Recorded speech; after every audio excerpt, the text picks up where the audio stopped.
I'm doing a series where I teach you how to start journaling. This is part 1 of 4, so make sure you subscribe to follow along. And in today's video, we're going to be talking about how to choose the perfect journal, because you need a journal in order to start journaling. And in case you don't know me, hi, my name is Carrie Walker. It is a true blessing to have you here. I've been journaling for over 17 years, and I've been journaling every single day for 9 of those years. It'll be 9 years this coming new year. And I've made a ton of different videos on how to start journaling, and I'll have a few of my favorites linked down below. And just as a side, I make other content too, not just journaling, and I'm wanting to branch out more in that as well. Making content about faith, maybe nursing since I'm a nurse, being a young wife, talking about motherhood whenever that stage of life comes up for us, and in general, just living a healthy and productive life. But anyway, let's get into the journaling. Over the almost 20 years that I've been journaling, I've used a bunch of different kinds of journals. I've filled up 28 different journals, and I'm currently writing in my 29th. And if you stick to the end of the video, I'll share my favorite journal and why. But each person's journal is specific to them, and at the end of the day, you can really write in anything that you want. It could be a composition notebook, it could be paper and a binder, but I encourage you to be intentional about choosing your journal because it's specific to each person. Everyone has different preferences and things that they like to look for. And not only that, but you're kind of trusting your journal with your life, or at least your written life. So you want to make sure it's one that's going to last and that you truly enjoy. So let's talk about the things to consider when looking for a journal to write in.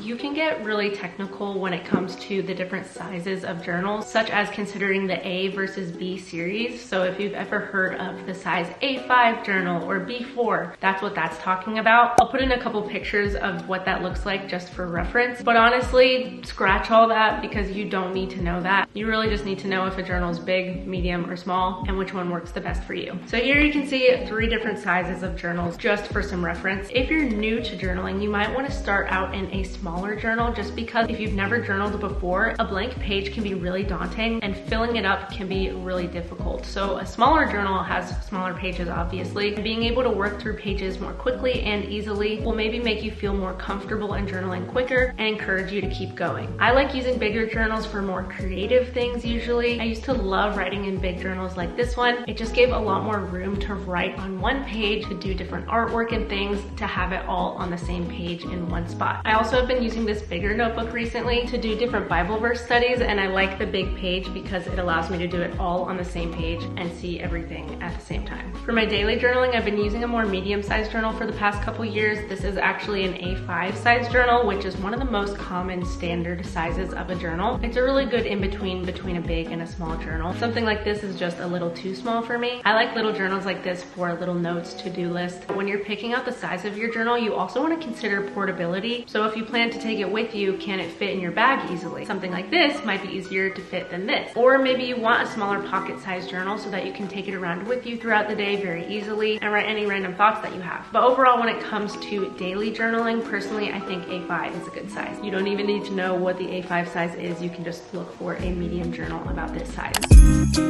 The durability and binding of your journal matters because you want your journal to last, especially if you plan on carrying it around with you throughout the day, tossing it in your bag, or using it for days, months, or years. So for example, this is my very first journal, and you can see that there's been a ton of wear and tear on it over the years. I started this journal when I was 6 years old, so I wouldn't really expect any journal to be in tip-top shape after almost 20 years, but I definitely try to be a bit more gentle with it so that it doesn't fall apart more. Some other examples you can see in this journal, I actually put some tape right here just to hold it together a bit more. We also have this one. This one isn't too bad, but you can see the corner here is kind of fraying a bit, and then the spirals are kind of coming out a little bit. The cover is just cardboard, which is why it's kind of fraying there. And then this journal here, you can see I taped it down here because it started fraying as well. So when you're picking a journal, you kind of just want to use your best judgment for the durability of it. Does it feel flimsy when you first pick it up? Because chances are it's not going to last very well. And in doing that, when considering the binding, you also want to choose whether you want a spiral bound notebook or a more book bound notebook. Spiral notebook lets you flip the journal fully around, which can be nice if you're wanting to hold your journal up and write in it that way. You can also tear pages out in a spiral notebook by choice or not by choice. If the pages are really thin, the pages could fall out easily or you might accidentally tear it out. It also might tempt you to rip out a page if you look back on something that you wrote and you don't like it anymore, and you could rip it out. Personally, I've never thrown away write a journal entry, so the thought of having that temptation sounds a little scary. And then another thing about the spiral bound journal is that it can sit flat, whereas some book bound journals can't fully sit flat, but some can. I think also a non-spiral notebook just tends to be a bit more sturdier overall, and personally I just like the look of it a lot better. I just like to make sure that it can also sit flat.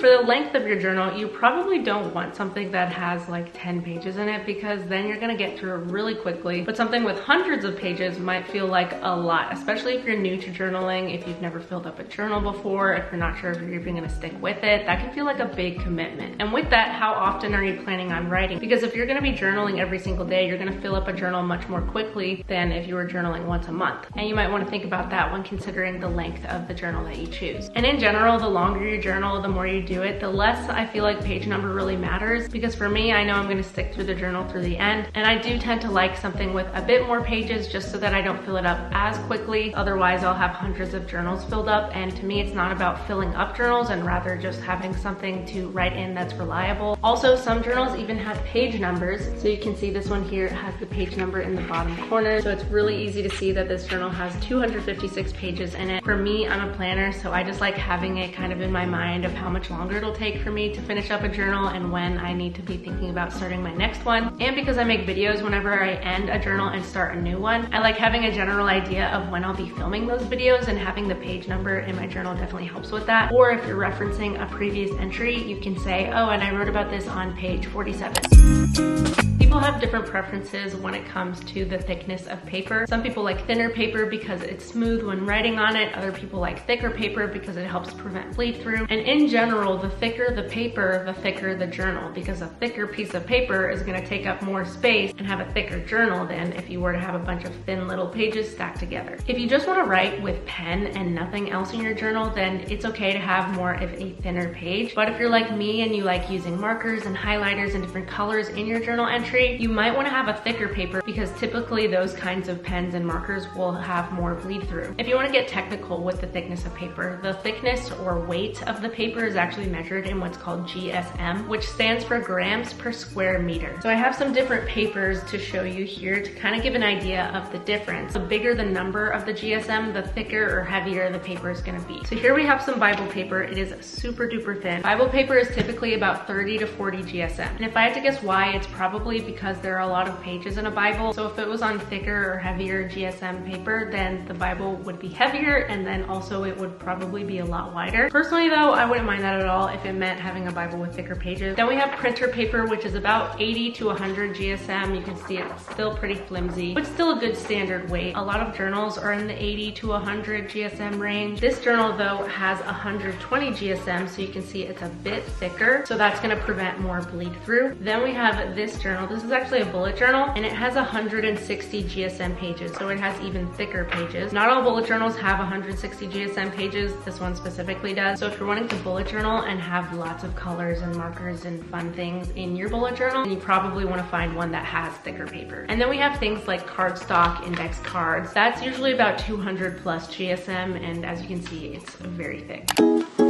This is something that a lot of people probably don't think about, but different journals actually have slightly different colored pages. Let me show you two examples so that you can see the difference. It's definitely harder to see on camera, but here you can see a bright white journal page versus a more yellowy one. It's much easier to see in person, so if you're checking out different kinds of journals, just take a look inside and see the differences of some. Personally, I like a bright white journal page just because it's really crisp and it gives a lot of contrast with the ink in the page. And since I like to use a lot of color in my journal, that's really important to me because I feel like it really helps the colors pop. Other journals have more off-white, cream, or yellowy pages, which some people like more because it's gentler, it might feel easier on your eyes. It has more of a classic feel to it, a little bit vintage and cozy. And fun fact, if I'm going to buy a journal at the store, I pretty much will never buy it if it's in some sort of casing where I can't open it myself and assess it, unless it's something that someone else has had and I can evaluate it through them. But I like opening it up, and one of the reasons why is so that I I can see the color of the pages.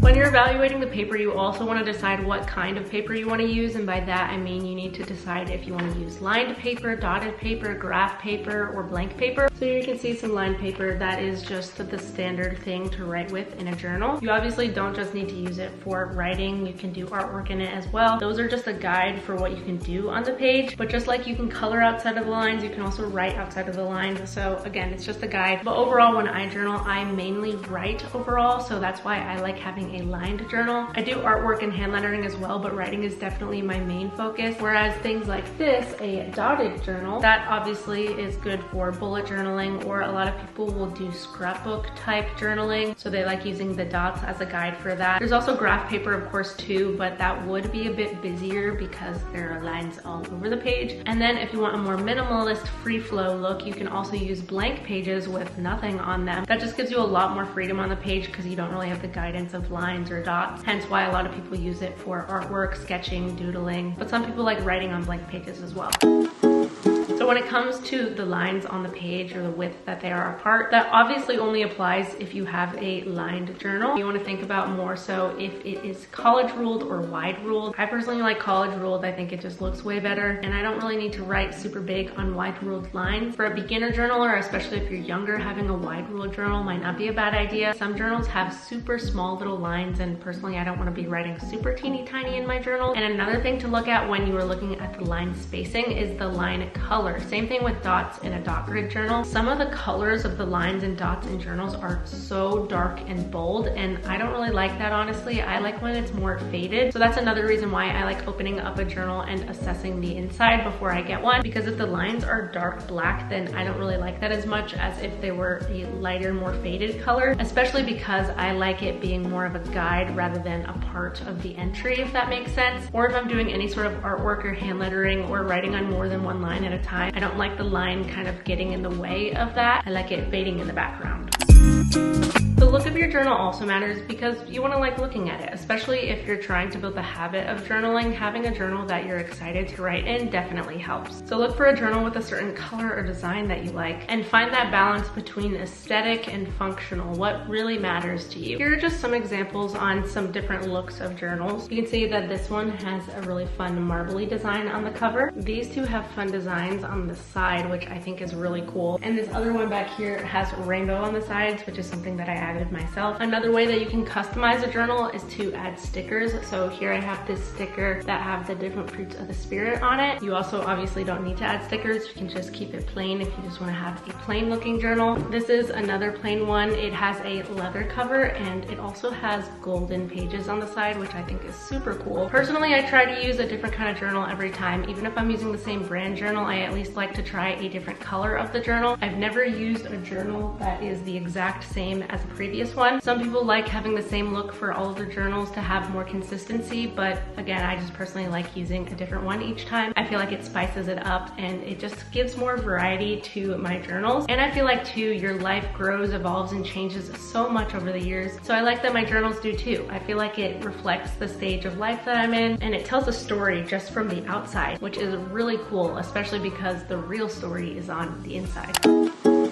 So here's some examples of some soft cover ones. You can see they are quite flimsy. This one especially is very flimsy. These two are definitely more hardcover, but they're almost a little bit of an in-between because if you can see, there is some give to it. Same with this one here. And then these two are more of a true hardcover journal. It is super sturdy, just like a hardcover book. But just because it's hardcover doesn't mean it's necessarily sturdy, because even this binding has gotten a little bit loose over the years. Overall though, I feel like a hardcover journal is generally more durable. It helps protect the pages and it gives a good structure to your journal, which can be good if you're carrying it around in bags. Also, if you're ever writing in your journal not on a flat surface, it's a lot easier to be able to write in it if it has a hardcover versus a soft cover one, because with a hardcover one, it's almost like the hardcover is the surface that you're writing on, if that makes sense. You can still do it with a softer cover journal, but it is a little bit more difficult. Softer covers are obviously more flexible. It can be lighter to carry around. Honestly, just like with everything else in today's video, it really just comes down to personal preference. I also wanted to show you a couple of my different Bibles just as an example as well. So this is a hardcover one, and then this one is obviously a very, very soft cover one. I really like this hardcover Bible, but I noticed that it had a little bit of wear and tear on the corners after not that long of using it. So I ended up getting this leather softcover Bible because I just feel like the flexibility of it might help it stand the test of time over the years more. And in general, I use my Bible a lot different than I use my journal. If I'm ever writing in my Bible to take notes or highlighting, I pretty much will always do it when I'm on a flat surface. Whereas if I'm just reading through my Bible, it feels a lot comfier and cozier to have this with me. So it really just depends what you're looking for and your own personal preference. Some other rapid fire considerations when looking to get the perfect journal would be things like, does it have an elastic band? Does it have a little pen loop where you can stick your pen in it? Does it have a ribbon as a page marker? Some journals have 1 or 2 ribbons, others don't have them. This journal has a pocket in the back where you can put little pictures, stickers, different things that you might want to tape in at a later time. This was my second journal and it has a lock on it. I don't want a journal with a lock on it anymore, but when I was little, this was something that I really liked. You can look at what the journal cover is made of. So this has more of a suede fabric on it, so it's kind of soft. Other journals will have little headers or things like this. So this header has obviously the dates, but other ones will have just like the slash marks to write the date in yourself, but it'll just have the slash marks there already. Or I've seen some that have little like weather markings if you want to fill in the weather. I honestly really don't like headers because I like doing it on my own. For this journal, I think I just liked the journal and I wanted to get it, so I thought it was okay that it had a header and I just never used it. And you saw that I just did my own header below it. And then you also want to take into account the cost of the journal. If you're new to journaling, you might not want to get a super duper expensive journal because you might not know if you're actually going to use it or not. But even as somebody who's been journaling for a really long time, I don't want to get a super expensive journal because I just want to have a journal that's nice to write in, and I like something that's budget friendly. So on that note, let's talk about my favorite journal. So this is my current favorite journal, or at least my favorite journal brand, and it'll probably stay my favorite until I maybe one day, Lord willing, come out with my own journal. That would be crazy, but there are no plans of that as of right now. I have this journal linked on my Amazon storefront if you want to check it out and get it for yourself. I think it's a really great beginner-friendly journal. But let me tell you why I really like it so much. These also are the past 4 journals that I've used. They're actually out of order. It should go like this. So this is my 29th journal, the one that I'm currently in, and then we have 28, 27, and 26.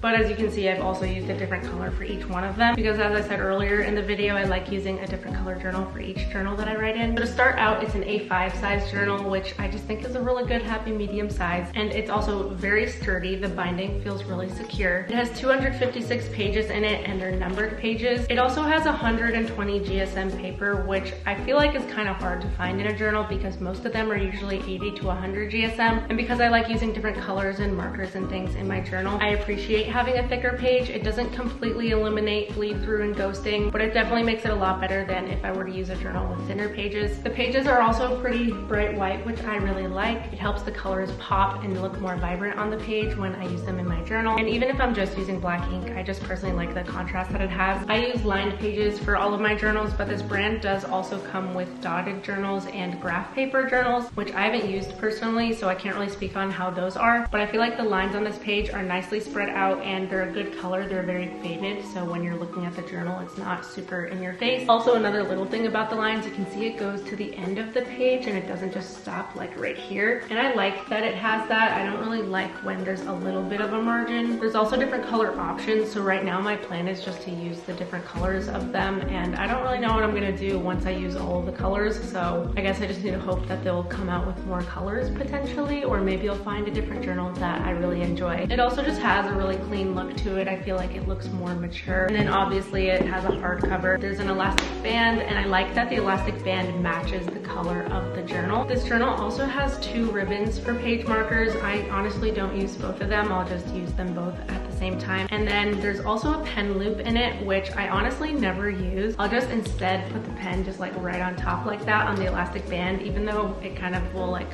flop around a bit. It has a pocket in the back, which I don't use super often, but it's nice to have. Definitely wouldn't be a deal breaker for me if it didn't have it. And it also comes with little tabs that I never use either. And then there's also no headers or anything on the top, which I really like. And overall, I think it's a really budget friendly journal, especially for the quality that you get. So if you're interested in trying trying out that journal brand, then I'll have it linked in the description down below on my Amazon storefront so that you can check it out for yourself. Make sure to subscribe to my channel so that you know how to start journaling. I also am planning on branching out in my content this coming year here and on Instagram, talking more about faith, wife life, days in my life, and other aspects of my life as well. I'd love to have you here, get to know you more, and know what kind of content you want to see. Thank you so much for watching. I hope you have a blessed day, and I will see you in my next video.